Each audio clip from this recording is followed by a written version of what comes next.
Morning everyone, I am आकृति और आज देखिए मैं आपको चैप्टर नंबर 11th बायोलॉजी का जो चैप्टर है बायोलॉजिकल क्लासिफिकेशन उसके आगे बताऊंगी। इसमें नेक्स्ट टॉपिक है हमारे पास टू किंगडम क्लासिफिकेशन। जो आज जो क्लासिफिकेशन चलती है उसको बोलते हैं 5 किंगडम क्लासिफिकेशन, बट उससे पहले भी कुछ क्लासिफिकेशन आ चुकी हैं।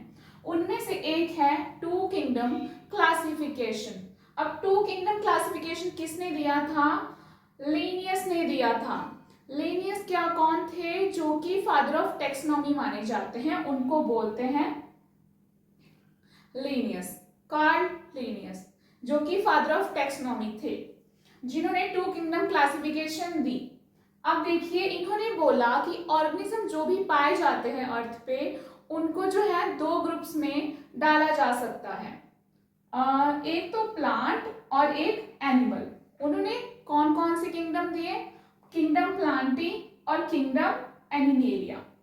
ओके, बट जो मेन डिफरेंस उन्होंने बताया कि मैंने प्लांट और एनिमल को डिफरेंट ग्रुप में क्यों डाला, उन्होंने रीजन बताया कि सेल वॉल के बेसिस पे। सेल वॉल किस में प्रेजेंट होती है? प्लांट्स के केस में, और एनिमल्स के केस में सेल वॉल टोटली एब्सेंट होती है।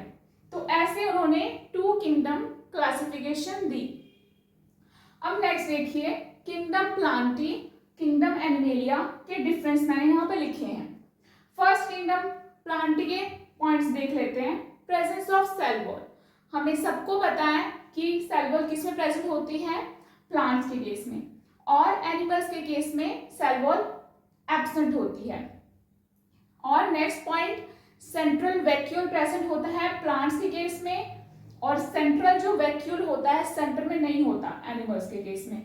वैक्यूल्स प्रेजेंट तो होते हैं but as it is central vacuole नहीं होता। नेक्स्ट पॉइंट है वेल डिफाइंड ग्रोइंग पॉइंट। अब इसमें प्लांट्स के केस में हमें पता है मेरिस्टेमेटिक रीजन जो होते हैं वहीं पे ग्रोथ होती है प्लांट की, बट ऐसा कुछ भी नहीं होता एनिमल्स के केस में। इसमें कोई भी मेरिस्टेमेटिक रीजन नहीं होते। नेक्स्ट प्लांट के केस में है absence of excretory nervous sense organs.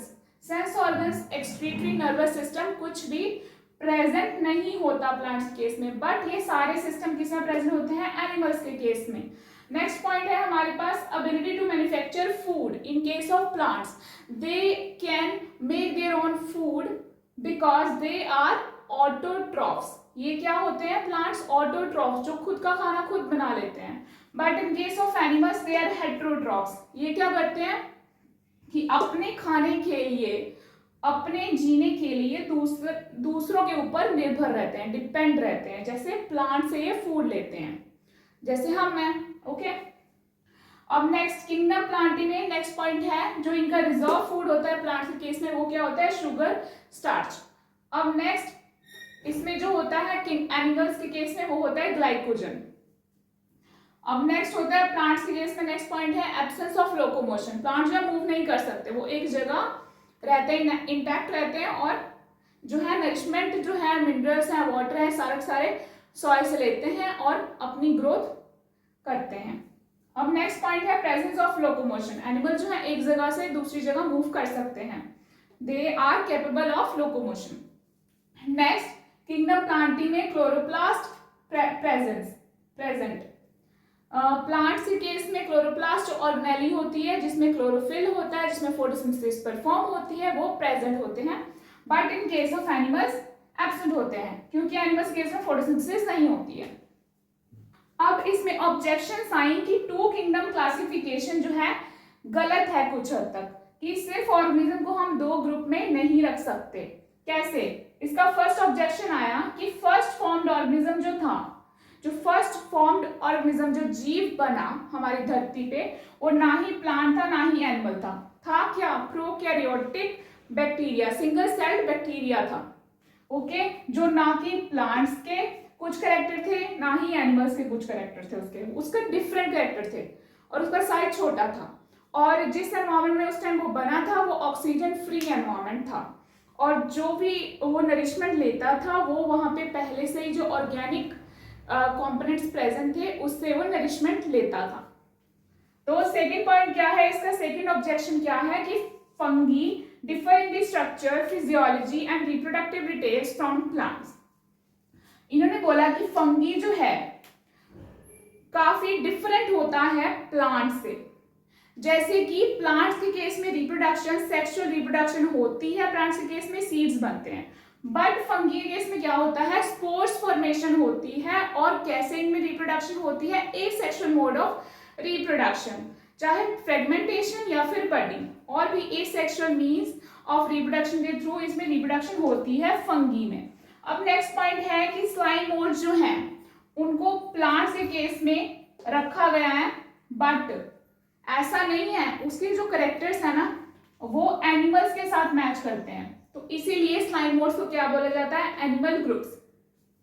Next point है लाइकन्स। लाइकन्स जो होते हैं एक यूनिक ग्रुप ऑफ ऑर्गेनिजम्स होते हैं जिसमें फंगी और एल्गा दोनों आपस में मिलके एसोसिएट करके लाइकन्स बनाते हैं। They do not have plant nor animal characters. इनके जो करेक्टर्स हैं ना ही प्लांट से मैच करते हैं ना ही एनिमल से मैच करते हैं। तो ये भी एक ऑब्जेक्शन आ गया टू किंगडम क्लासिफिकेशन के ऊपर। अब नेक्स्ट पॉइंट है वायरसेस। वायरसेस का साइज होता है 0.02 टू 0.2 माइक्रोमीटर, और प्रोकैरियोट्स जो कि बैक्टीरिया होते हैं उनका साइज क्या होता है 0.1 टू 5 माइक्रोमीटर, और यूकैरियोट्स का कितना साइज होता है 10 to 100 माइक्रोमीटर। बट अब ये डिफरेंट साइज के सारे ऑर्गेनिज्म हैं, हम इनको एक किंगडम में नहीं डाल सकते, तो इसीलिए क्या हो गए, ये सारे ऑब्जेक्शंस हो गए और ये टू किंगडम क्लासिफिकेशन फेल हो गई। बायोलॉजिकल क्लासिफिकेशन में आपका नेक्स्ट टॉपिक है three kingdom classification. Two kingdom classification के बाद थ्री किंगडम क्लासिफिकेशन आई, जो कि किसने दी थी, हेकल ने 1866 में। इन्होंने बोला कि जो भी यूनिसेलुलर एनिमल्स हैं, एल्गी हैं और फंजाई हैं, उनको मैं क्या करता हूँ, उनको एक अलग किंगडम दे देता हूँ, किंगडम प्रोटिस्टा। बट बाद में उन्होंने सोचा कि ये जो है प्रोटिस्टा में जितने भी ऑर्गेनिज्म हैं सारे यूनिसेलुलर हैं, बट फंगी और एल्गी जो होते हैं कुछ हद तक मल्टीसेलुलर भी होते हैं उसमें। तो उन्होंने क्या किया, फंगी और एल्गी को अलग कर दिया उससे, प्रोटिस्टा किंगडम से, और जितने भी यूनिसेलुलर ऑर्गेनिजम्स हैं उनको एक ग्रुप में डाल दिया, एक किंगडम में डाल दिया, जिसको हम बोलते हैं किंगडम प्रोटिस्टा। हेकल ने डाल दिया यूनिसेलुलर ऑर्गेनिजम्स को किस किंगडम में, प्रोटिस्टा में। उन्होंने कैसे जो है यूनिसेलुलर एनिमल्स, एल्गी, फंगी को जो है कैसे कहा कि वो अलग हैं। उन्होंने कहा कि दे लैक tissue differentiation.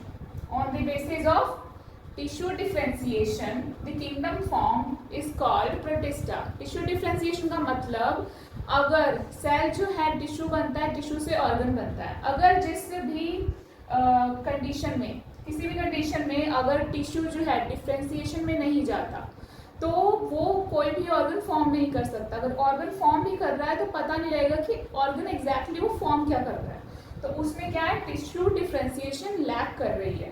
तो जिसमें टिश्यू डिफ्रेंसिएशन नहीं है, जिसमें पता नहीं लग रहा कि कौन सा ऑर्गन बना है, तो उसको किस किंगडम में डाल दिया, हेकल ने किंगडम प्रोटिस्टा में। बाद में इन्होंने क्या किया, लेटर फंगी और मल्टीसेलुलर एल्गी जो मैंने आपको बताया कि उनको जो है अलग कर दिया उस ग्रुप से, और प्रोटिस्टा जो है जिसमें यूनिसेलुलर ऑर्गेनिजम्स हैं वो सारे के सारे ऑर्गेनिज्म प्रोटिस्टा में आ गए। अब उन्होंने एग्जैक्टली कितने किंगडम बताए, first planting, next animalia, then protista. Okay, then हमारे पास I four kingdom classification. Four kingdom classification किसने दी थी, कोपलैंड ने दी थी। किस ईयर में दी थी, 1956 में। इन्होंने बोला कि एक और ग्रुप बन सकता है, that is called Monera. Monera का ग्रुप कैसे बनाया उन्होंने, किस बेसिस पे बनाया, किस डिफरेंस के बेसिस पे, जैसे कि प्रोकैरियोट्स हैं सिंगल सेल्ड ऑर्गेनिजम्स, इनमें जो है ट्रू न्यूक्लियस नहीं मिलता। उन्होंने बेसिकली न्यूक्लियस के ऊपर स्टडी की और न्यूक्लियस के बेसिस पे एक अलग किंगडम बनाया, मोनेरा।